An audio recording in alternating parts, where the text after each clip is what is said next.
Hi everyone, welcome to Business English Podcast. I'm Tom. I'm Mary. Today we're discussing how to negotiate to your advantage, focusing on tips for closing every deal. This episode will help you gain more confidence in your business interactions. We'll look at real-world examples, share best practices, and give you actionable advice. Plus, you'll hear useful English expressions you can apply in your own negotiations. By the end, you'll have a clear roadmap for successful deals, plus some handy vocabulary. If you find this helpful, hit the like button and subscribe for more insights. Negotiation is such a vital skill in business today. With global markets and remote teams, it's never been more important to communicate clearly and reach favorable agreements. Absolutely. In many industries, leaders are constantly refining their approach to negotiations. We've seen companies partner with competitors just to leverage strengths and secure better outcomes. Right, it's also about building relationships for the long term. A great deal isn't just about price. It's about trust, mutual benefits, and future collaboration. Exactly. Some experts say you should never treat a negotiation like a battle. Instead, it's a conversation where both parties aim to create value and solve problems. In recent years, we've seen interesting cases. For instance, big tech firms sometimes open source their software to negotiate community support. They sacrifice exclusivity, but gain strong developer loyalty. That's a great example, and it shows how creativity can shape deals. By the way, negotiations don't only happen with clients, but also within teams or with suppliers. True, negotiating resource allocation or job roles can be just as challenging. So let's dig into what makes a good negotiator. Preparation, listening, and the ability to persuade. Preparation might be the most crucial part. People often jump into discussions without enough research on the other party's background, goals, and constraints, which leads to weaker positions. Right, the more you understand their perspective, the easier it is to find common ground. If you know what they truly want, you can craft a win-win. Another trend is using technology. Some negotiators rely on data analytics to determine fair pricing or to forecast outcomes. It's basically a blend of soft skills and analytics. Yes, in complex deals, analyzing market trends or historical purchase data can give you an edge. So let's talk about strategy. One crucial element is defining your BATNA. Your best alternative to a negotiated agreement basically sets your fallback. If the deal doesn't go well, what's your plan? Knowing that gives you power and clarity. Exactly. If your alternative is strong, you won't settle for less. If your alternative is weak, you'll try harder to reach a deal. You see, this knowledge is powerful. Let's consider an example. A freelance consultant. If they're offered a low fee, yet they have another contract lined up, they can reject that lower offer confidently. In the corporate world, large suppliers often do the same. If one buyer won't match their terms, they move to the next. It's not personal, it's strategic. Another crucial point is listening. Actually, many negotiators talk too much and miss clues about the other side's needs. Listening reveals opportunities for collaboration or compromise. Sometimes, if you simply let the other party speak, they'll hint at their priorities. Then, you can tailor your proposal around those priorities, which usually leads to quicker agreements. It's also crucial to manage emotions. In heated negotiations, emotions can derail the conversation. They'll staying calm, focusing on facts, and showing respect often de-escalates tension. Yes, and mutual respect helps build trust. If you approach negotiations with sincerity, the other party usually reciprocates. That doesn't mean you can't be firm, but courtesy goes a long way. Indeed. Another best practice is setting clear objectives before you start. Like, what's the ideal outcome, the acceptable outcome, and the walkaway point? This clarity guides your decisions. Let me see. There's also value in role-playing. Practicing with a colleague can simulate different scenarios. You see, it builds confidence and helps you anticipate tough questions or objections. And in today's global market, cultural sensitivity matters. Certain gestures or direct language might be seen as aggressive in some cultures. Basically, you should adapt your style accordingly. I've heard stories of deals falling apart due to simple misunderstandings. For example, being overly informal in a culture that values formality can undermine your credibility. Let's also remember the power of silence. Sometimes, pausing after making an offer compels the other side to fill the gap and reveal more information than they intended. Yes, that moment of quiet can be uncomfortable, but it's a strategic move. Actually, it shows confidence and patience, which can shift the dynamic in your favor. One more thing. Always follow up in writing. Even if you have a verbal agreement, confirm it via email or contract. Well, clarity prevents disagreements later. So we've covered preparation, BATNA, listening, emotions, clear objectives, cultural awareness, and strategic silence. That foundation helps you shape strong negotiations. Next, let's dig deeper into practical tips. One big global trend involves using online platforms for negotiations. For instance, procurement software or freelance marketplaces let you compare multiple offers in real time. That's changing the game. You can see data about price ranges, competitor bids, and market averages. With this transparency, negotiation becomes more about value than haggling. In addition, there's a push for ethical negotiation. Organizations emphasize fair treatment, diversity, and sustainable practices. Actually, being seen as fair can enhance your reputation and attract better partnerships. Exactly. People are more inclined to do business with companies that align with their values. So focusing on social responsibility can be a significant factor in today's deals. Another point is the rise of remote negotiations. Video calls and emails are common, which might reduce personal connection. Well, you have to compensate with clarity and empathy. Right, using clear language and a friendly tone can bridge the virtual gap. Ensuring good audio and a quiet environment also helps you appear professional. Finally, let's highlight the importance of patience. Sometimes deals take weeks or months to finalize. Actually, rushing can lead to mistakes or push the other side away. Totally. A complex negotiation often has multiple decision makers. Waiting for all stakeholders to approve can be slow, but it's part of a thorough process. We've explored a lot about modern negotiation trends, strategies, and mindsets. Next, we should shift to practical tips that listeners can implement right away. Yes, let's move on to some real-world examples, actionable advice, and best practices for closing every deal. Stay tuned. All right, let's dive into practical strategies you can apply in everyday business situations. The first tip is to set specific, measurable goals for your negotiation. That means knowing exactly what success looks like. For example, you might target a 10% discount or a certain delivery schedule, rather than just a vague, better price. Next tip.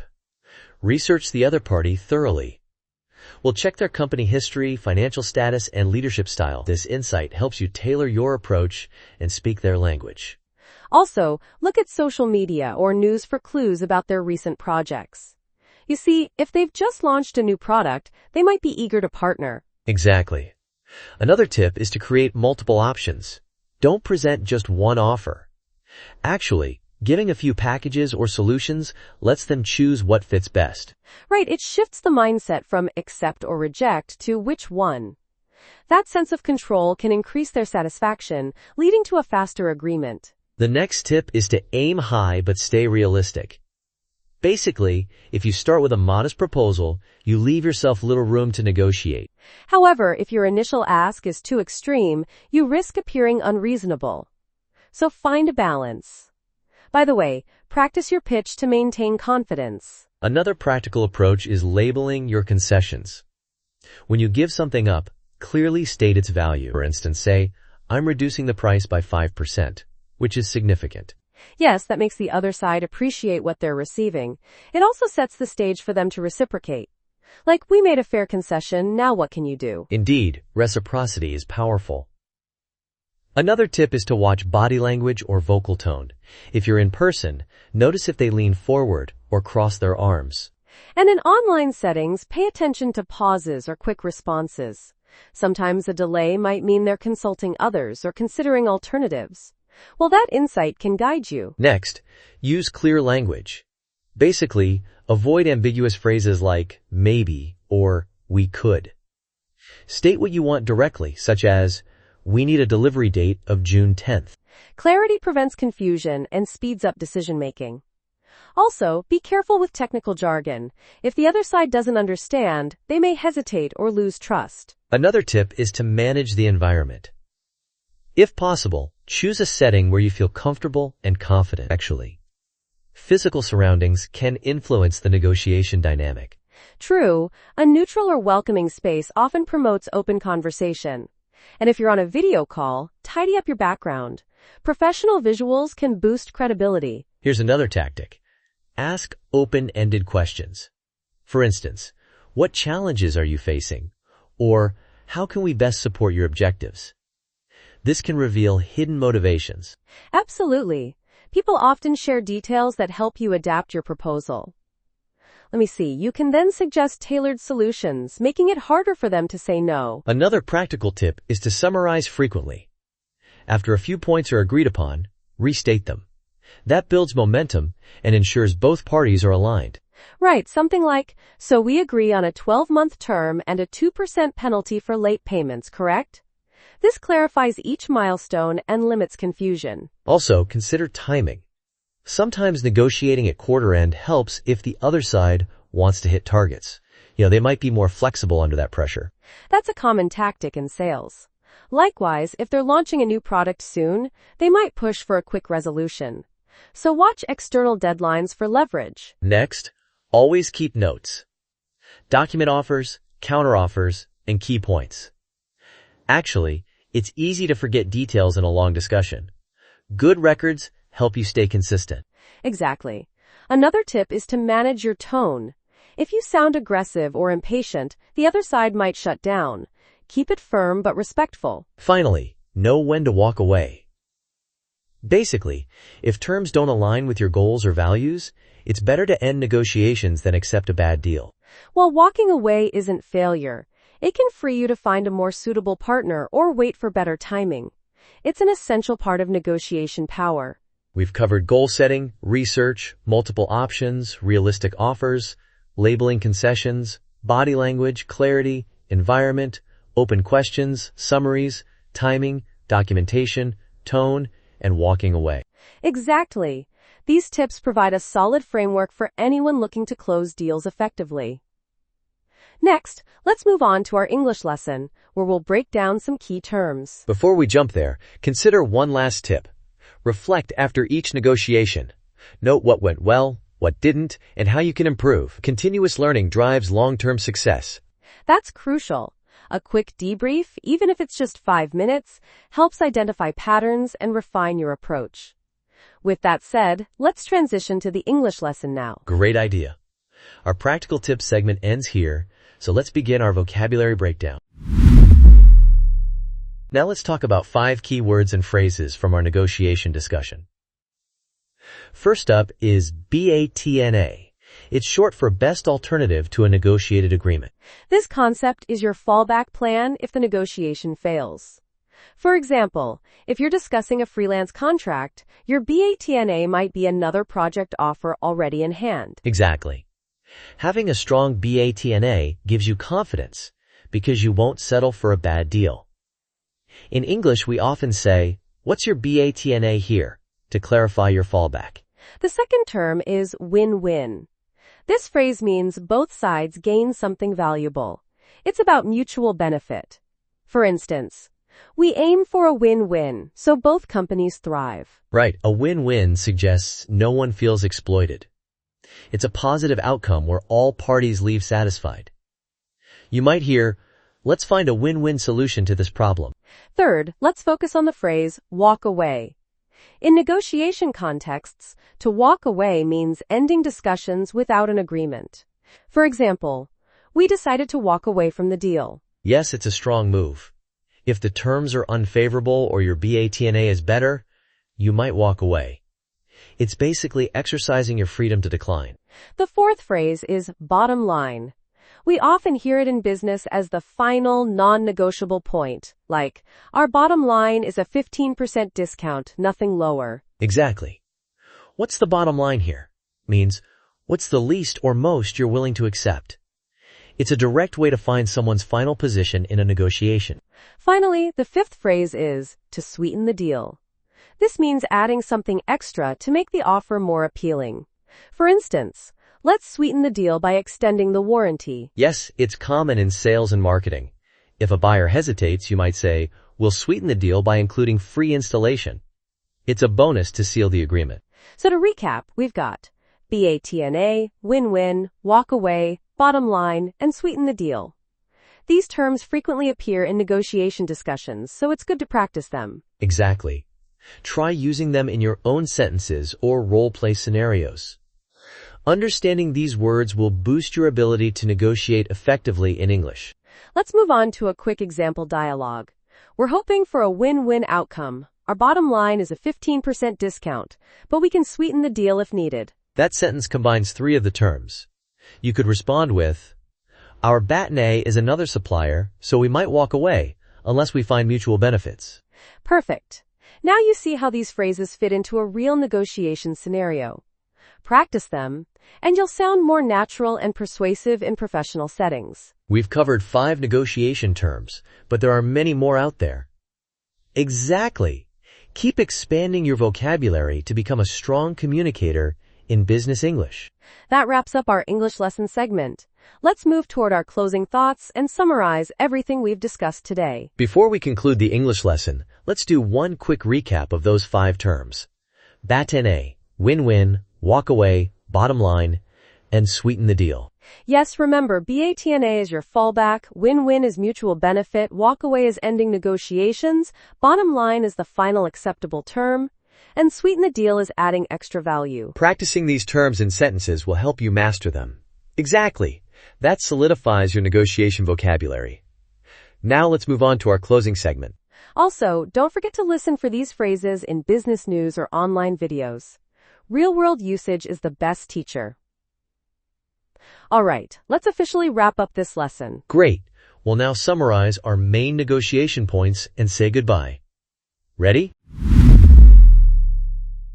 All right, let's recap today's podcast on how to negotiate to your advantage. We discussed the importance of preparation, knowing your BATNA, active listening, and maintaining a win-win mindset. We also explored the significance of strategy, setting clear objectives, understanding cultural nuances, and recognizing the role of technology. Plus, we touched on emotional control and respectful communication. Our practical tips included goal setting, thorough research, multiple proposal options, labeling concessions, and using open-ended questions. We stressed the power of clarity, environment, documentation, and timing. Right. We also reminded everyone to manage body language, maintain a professional tone, and know when to walk away. It's vital to keep learning and refining your approach. For English lessons, we highlighted 5 key terms: BATNA, win-win, walk away, bottom line, and sweeten the deal. These expressions enhance your fluency in negotiation scenarios. Exactly. Understanding these phrases allows you to communicate your position clearly and professionally. Whether you're negotiating a contract or a salary, these tools are invaluable. We hope today's podcast gave you actionable insights. Negotiation isn't just about winning. It's about finding the best possible outcome for all parties while respecting each other's goals. Remember to integrate the practical tips we shared. Do your research, define clear targets, practice active listening, and don't hesitate to walk away if it's not beneficial. Also, those 5 English terms will be helpful. If you found value in this session, please like this podcast and subscribe to our channel. We'd love your support. Definitely. Your likes and subscriptions motivate us to create more informative content. We'll continue exploring business English topics, so stay tuned for future episodes of Business English Podcast. All right, let's wrap up. Thank you for joining us. Keep practicing your negotiation skills and English vocabulary. We'll see you in the next episode. Take care. One last thought. Negotiation is a journey.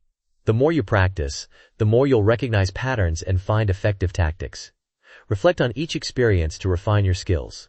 That's right. Each deal is an opportunity to learn something new, whether it's about communication, strategy, or cultural differences.